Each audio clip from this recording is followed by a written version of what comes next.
Welcome to Be a Baller, where we're building a lifelong legacy for our families, communities, and the world. Your host, Coach Tim Brown, is excited for you to join him on this journey. On each episode, we'll be talking about how to be intentional about building a lasting legacy. We'll be exploring what it means to leave a mark that goes beyond just our lives, but has a positive impact on those around us and even generations to come. So, if you're looking for inspiration, guidance, and practical tips on how to build a lasting legacy that makes a difference, then you're in the right place. So grab your earbuds, get comfortable, and let's dive in. It's time to be a baller. My name is Tim Brown, and I'm the host for Be a Baller podcast. So I want to welcome you all to our Be a Baller podcast live event. And today what we do in our podcast, we talk to people in the community who are building a lifelong legacy. And so today we have an incredible guest, a young lady named Kristen Jones Miller, who's the co-founder of Mented Cosmetics in 2017, along with her Harvard graduate business classmate, Amanda Johnson. Today, Mented is sold in retail stores and online all over the country, and today it's a multi-million-dollar company. We can do better than that. Come on now, we got a millionaire sitting here. So Kristen, welcome to the show. Kristen is also a graduate of Gahanna Lincoln High School, so she's a Central Ohio native as well. Kristen, I've known Kristen for a while. We she grew up, I was older, at Second Baptist Church. We used to hang out at Second Baptist Church. Kristen was in our youth group. And so it's just been a blessing watching her grow up and become the gifted and talented woman that she is today. She's also a mother and a wife as well. So we're blessed to have her in the audience today. One thing, Chris, as we get started, can you talk about your faith foundation and how that's grounded you in your purpose in life? Sure. Well, first of all, thank you for having me, and thank all of you for allowing me to come speak. So my faith foundation, I did grow up in church with my family. We went to Second Baptist, and honestly, what it gave to me, and that I'm still so grateful for, is community.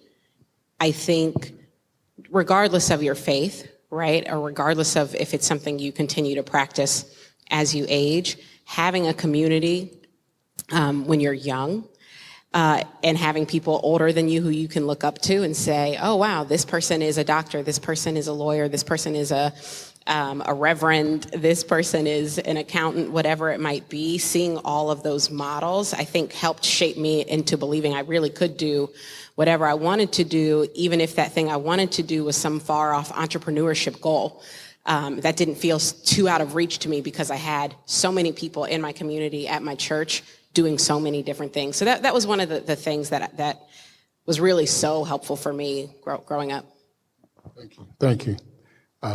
You have said the idea for Mented Cosmetics, which is shortened for pigmented, sparked because you've been looking for a perfect new lipstick for your dark skin for more than 3 years. Can you share with the audience, when was that light bulb moment that happened in your life? You say, hey, I can do this. Yeah, absolutely. Well, first of all, my guess is a lot of you have similar light bulb moments in your lives because you are trying to do something and you realize the thing that you've got to do it with doesn't work that well. I was speaking to a young lady earlier who makes her own fashion. She sews.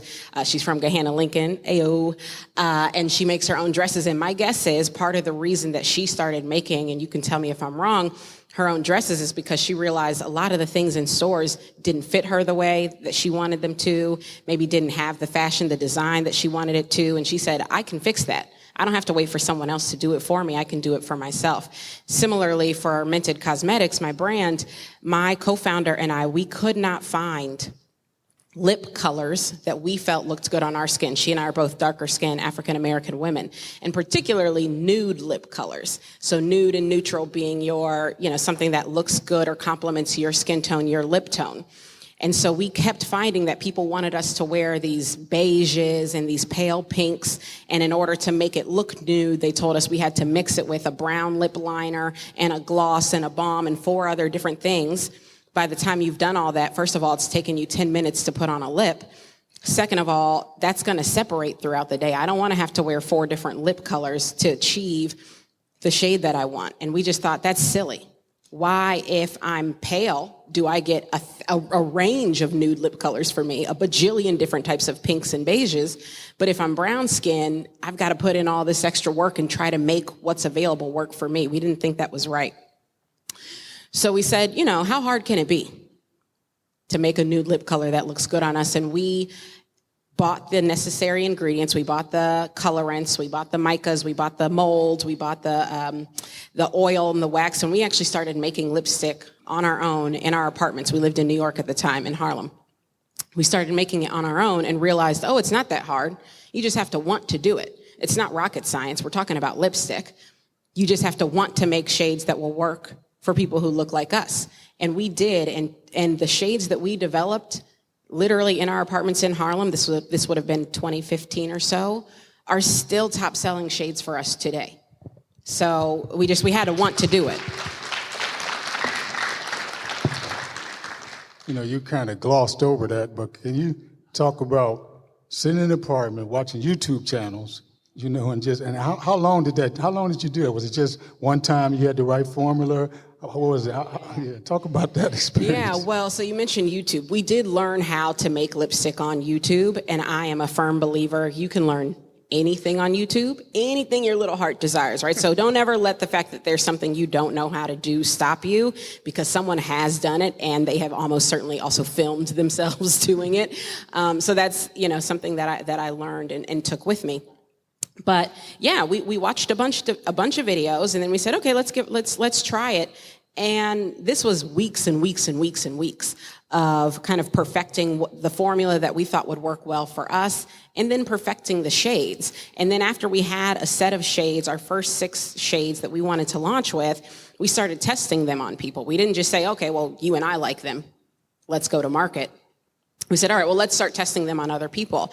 So we would bring in our friends of a bunch of different skin tones, our Indian friends, our Hispanic friends, our Black friends, and try the shades on them and get their feedback and then tweak. So it was definitely an iterative process, right? It wasn't just like, we got something we like, let's launch. It was, we got something we think is good, let's try it on some people, let's get their feedback, let's see what they say. And then we were ready to sort of send it out into market. And then from there, before we even launched, we actually started sending those lip colors to influencers. So we were reaching out on Instagram. We were DMing people every day on Instagram saying, hey, we're these 2 Black girls from Harvard, and we have this lipstick, and we want you to try it. And that was kind of the pitch. I mean, we made it sound a little bit nicer than that, but that was kind of the pitch, because we weren't a real brand. You couldn't buy these lipsticks anywhere. We were asking these people to take a chance on us.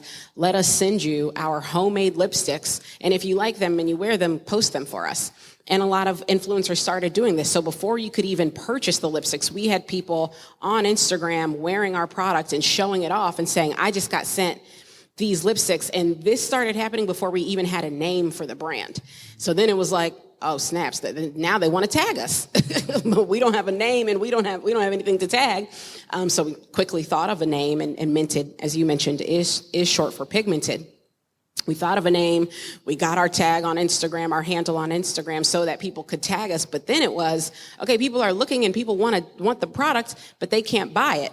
And so we sort of had demand before we had an actual product people could purchase, which is something I always recommend. If you can do that, if you can start getting whatever it is you're working out in people's hands and prove that there's demand for it before you start selling it, then when you actually launch the business, you can feel a lot better, a lot more confident that there are people out there who want what it is you're making. That's powerful. That's powerful. Hand clap, hand clap, hand clap. You guys can be slow with that. As she was sharing that, some of our older audience will remember Jet and Ebony magazine. Remember the old Jet and Ebony magazine? Young people don't know about that. Thank you. Got a few hands back there. But Bob Johnson started that. This is what he did.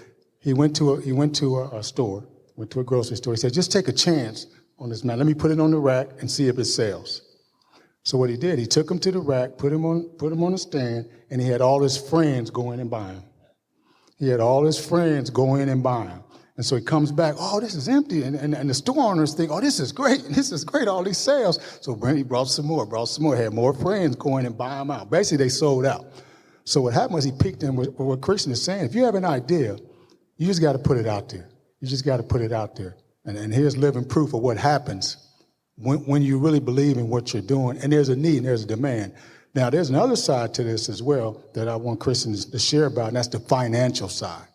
Because to launch a company, it takes a lot of money. It takes a lot of money. So how did you, as an African-American, you and your co-founder, African-American women, I'm sure you're going around all these men, trying to convince them that this is the deal, invest in me. Talk to the young people about that process as well. Yeah, so we did end up raising venture capital. Venture capital, of course, is a type of capital that you can get from large investment firms who will put $500,000, $1 million, a couple $1 million into your company, and they'll do that because they want to purchase a stake of your company. So we did end up raising venture capital. We ended up across, I think, 3 different rounds, raising about $9 million in total. But in the very beginning, we were just looking to raise $250,000, $250,000. We thought that was going to be enough for us to get our idea off the ground. And the reason we were able to do that, first of all, something like less than 2% of venture capital goes to Black founders, right? So we were up against incredible odds. But part of the reason we were able to do it is because of that work that I was just talking about. Because we weren't coming in and just saying, hey, we've got some lipsticks and we think they're great. We were coming in and saying, we've got some lipsticks that people are already trying to buy. People are already trying to buy.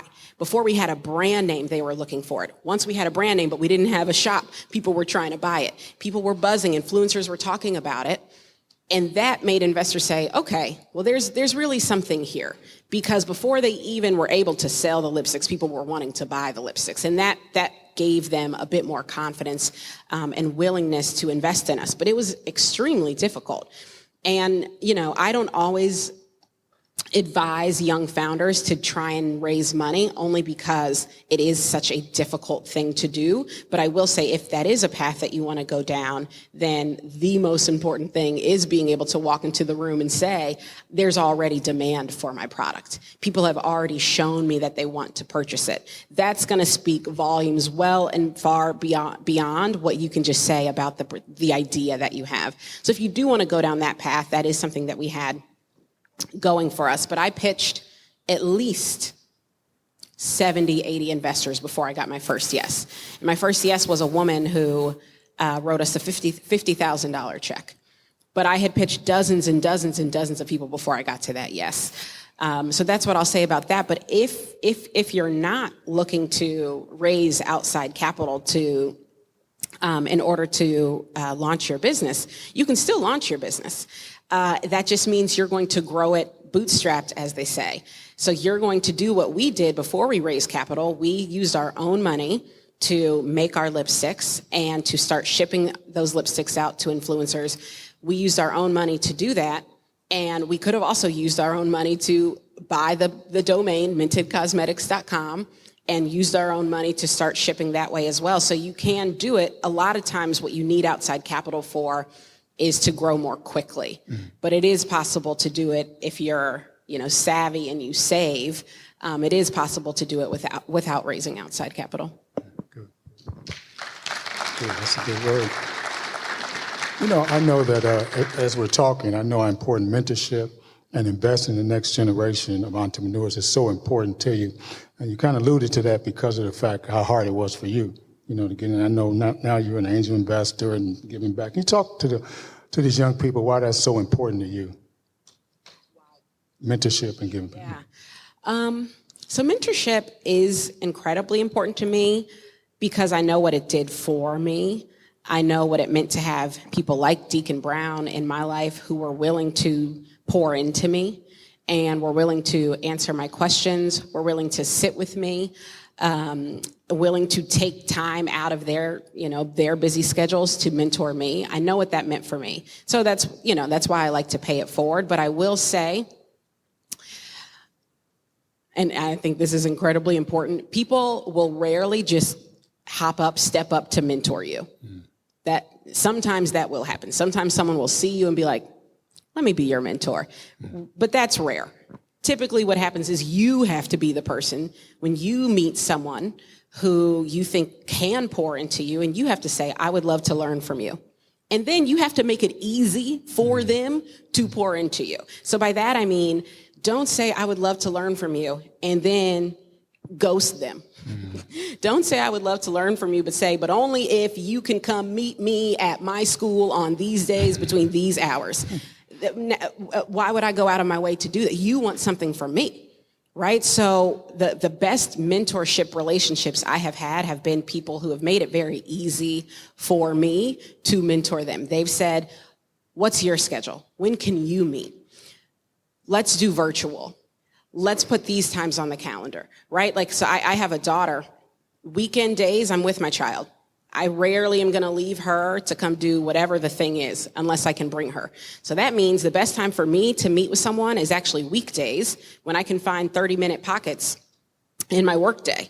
I can find 30 minutes at 3 p.m. on a Tuesday. Can you? And you guys are in school. I'm not telling you to skip school. But to be very clear, the point is when people reach out to me, like, you've got to do it on my time. So you've got to look for these people, and then you've got to make it very easy for them to mentor you, because people are willing to do it. But if it's got to be on your time and on your schedule and the way you want to do it, then that just makes it tough for people to be able to pour in. Wow, that's some great wisdom. That's some great wisdom. You're a teacher at heart.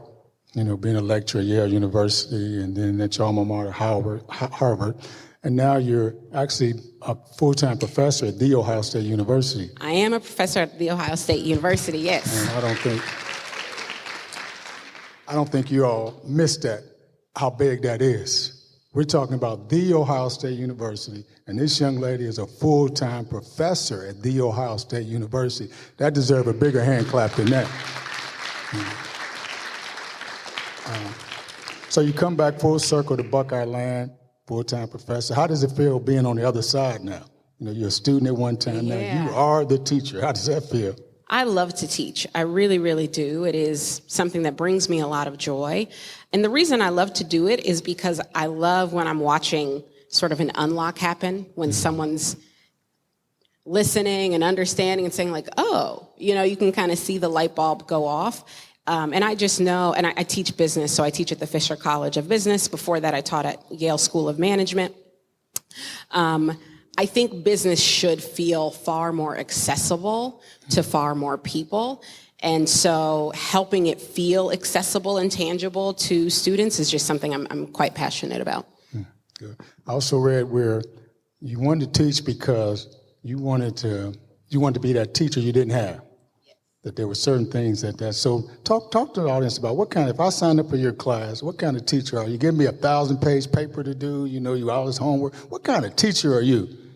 Yes, 1,000 pages. No, so I went to Harvard Business School, and one thing that Harvard Business School is famous for is they teach everything via what's called the case study method. And so the way the case study method works is you read a case about a particular business, maybe about Google, maybe about Apple.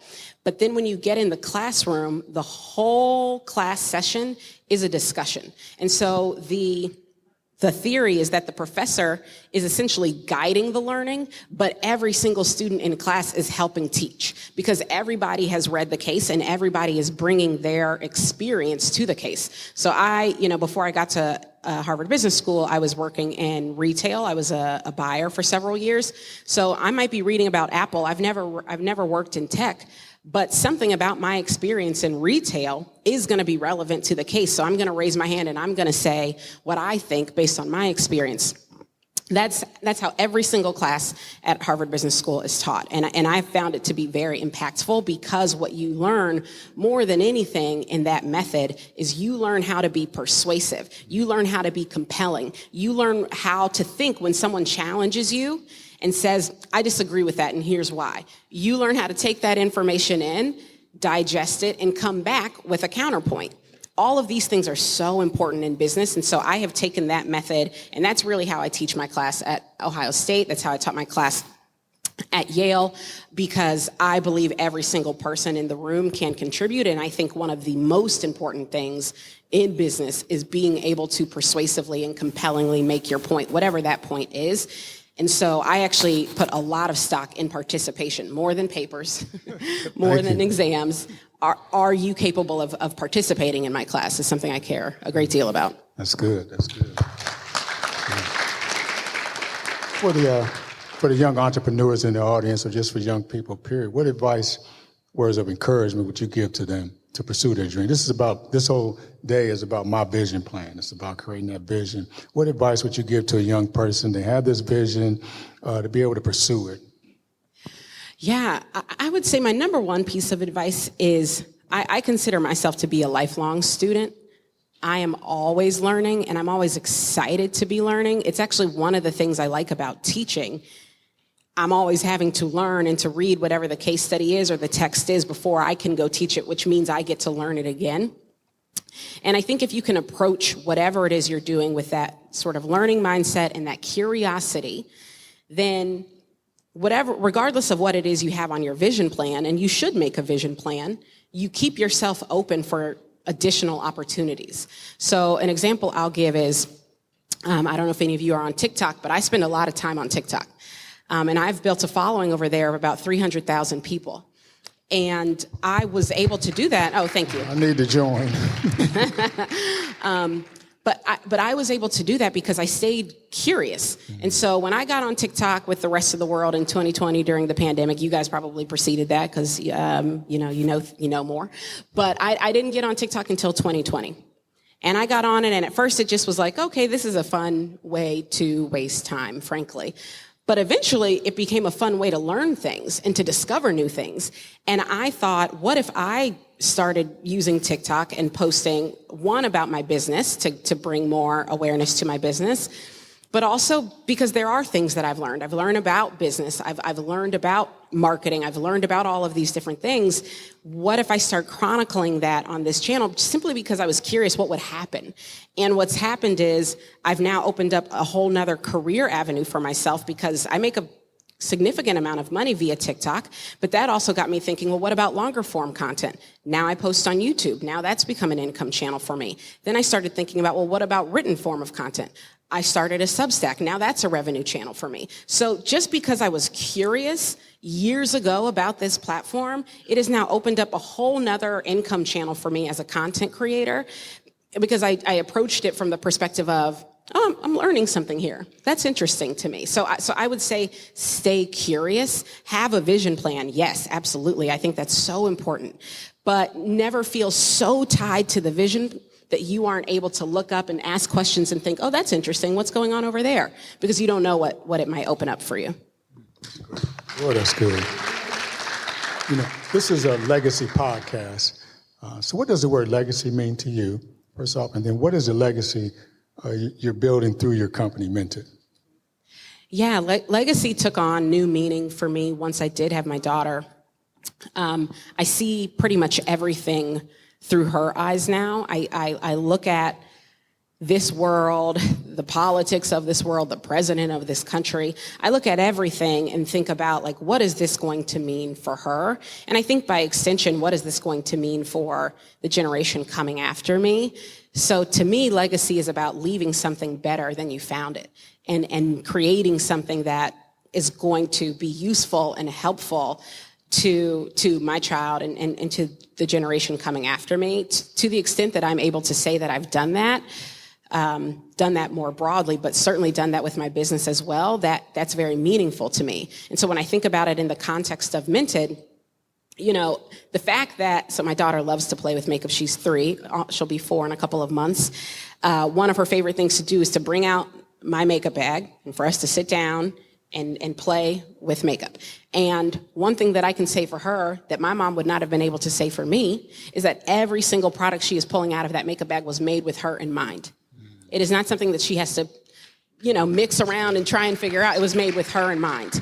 And so her entire concept of makeup is different than mine, right? Because when I remember the first time I shopped for makeup at CVS or Rite Aid or whatever it was and looking at a wall of beige and realizing the vast majority of this is not for me and I'm going to have to figure out how to make it work. That is not her experience. So just in that, the legacy that I'm leaving is very powerful, at least to me.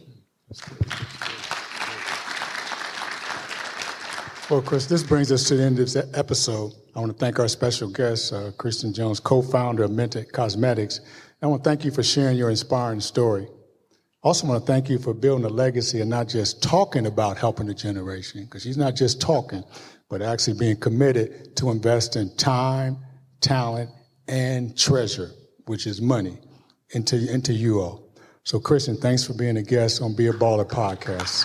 Thank you. Before we go, you got your phones out. So give them your TikTok channel and all that, YouTube. Get them phones out because help her with these followers. Mm-hmm.